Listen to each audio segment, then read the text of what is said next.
Bonjour à tous, suite à mon dernier sprint de problème pas très bien réussi, j'ai voulu réviser l'enfilade et je me suis souvenu de cette étude de Rink, un spécialiste des études, qui donc a créé cette position.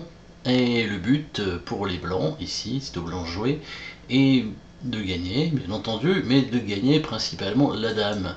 On a avec les blancs une tour et un fou, normalement on a du matériel en moins, donc on ne devrait pas réussir à gagner. Et bien là, la seule façon de gagner, ce serait de gagner la dame, et c'est ce qui va arriver à faire grâce à l'enfilade. Alors évidemment, si vous avez envie de chercher, vous pouvez mettre la pause. Sinon, on va avancer directement sur l'enfilade parce que il va y en avoir pas mal dans cette position. La tour blanche va venir attaquer la dame. Regardez, première enfilade ici en mettant la tour en A8. On se met sur la diagonale du roi, ce qui fait que si la dame prend la tour, le fou va venir faire échec. Voilà, c'est ce qu'on appelle l'enfilade, le fait d'attaquer deux pièces sur la même ligne avec une pièce à longue portée en compensant par la pièce la plus forte. Donc ici, le roi. Normalement, si on inverse le roi et la dame, on appellerait ça plutôt un clouage. Mais là, on ne peut pas dire que la dame soit une pièce moins forte. Mais bon, le roi est plus important, ça c'est sûr. Donc voilà une enfilade. Première enfilade ici, si la dame donc prend la tour, le fou vient donner échec et on vient récupérer la dame. Évidemment, là avec un fou d'avance, on a toutes les chances de gagner la finale. Alors, deuxième enfilade qui pourrait arriver dans cette position. Donc, étant donné que les noirs sont malins, évidemment, il a vu qu'il ne pouvait pas prendre la tour, donc il va bouger sa dame sur une autre case, parce que sinon il va la perdre. Donc qu'est-ce qu'il va faire? Il va mettre sa dame peut-être ici. Allez, essayons ce coup. Il essaye de cacher la dame dans un petit trou là, derrière les pions. Et ben les blancs, ils avaient tout prévu. Hop, ils viennent attaquer la dame avec le fou, comme ça. La dame, si elle veut pas être perdue, elle n'a qu'une seule possibilité, c'est de prendre le fou. Il n'y a pas d'autre case. Et là, la deuxième enfilade, cette fois c'est la tour qui donne l'enfilade, donc échec. Et la dame derrière est perdue, et là c'est encore plus facile à gagner puisqu'il nous reste une tour et pas un fou. Donc les noirs, ils ont vu tout ça évidemment sans bouger les pièces. Nous on bouge les pièces puisqu'on n'est pas très fort, mais les noirs ils sont très forts, donc ils ont vu qu'ils pouvaient perdre la dame s'ils prenaient la tour, s'ils mettaient la dame en H7. Bon, qu'est-ce qui reste comme case? Il peut aller ici.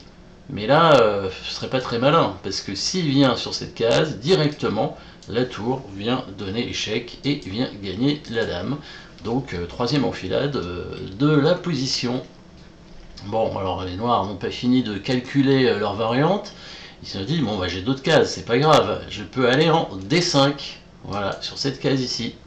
On rappelle D5 évidemment, colonne de la dame, D et 5, la cinquième rangée. Et bien là, c'est pas très malin non plus, parce que là il se prend une nouvelle enfilade avec le fou ici en F3, protégé par le pion.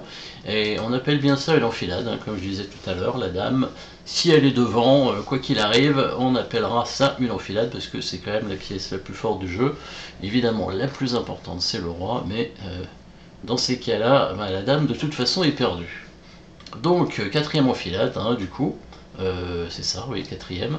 Donc les noirs se disent, mince alors, j'ai pas de chance, bon, j'ai encore d'autres cases, heureusement. Alors, il va tenter l'autre case, la case en C4, mais là ce serait pas très malin non plus, effectivement, puisque la tour blanche, cette fois, vient donner échec de ce côté-là, et la dame est perdue, à nouveau, une enfilade. Cinquième enfilade ici.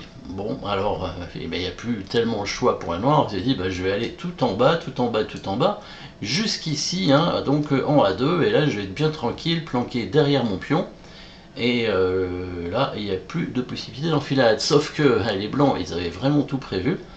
Avec leur tour, ils vont prendre le pion ici, ils vont réattaquer la dame. Sachant que si la dame bouge sur la diagonale, il va se passer les mêmes choses de ce qu'on a vu précédemment. Et si la dame noire prend la tour, eh bien c'est la dernière enfilade, la voilà, c'est la combienième, la sixième je pense. Et le fou qui vient faire échec derrière cette fois. et sur la diagonale, la dame est perdue.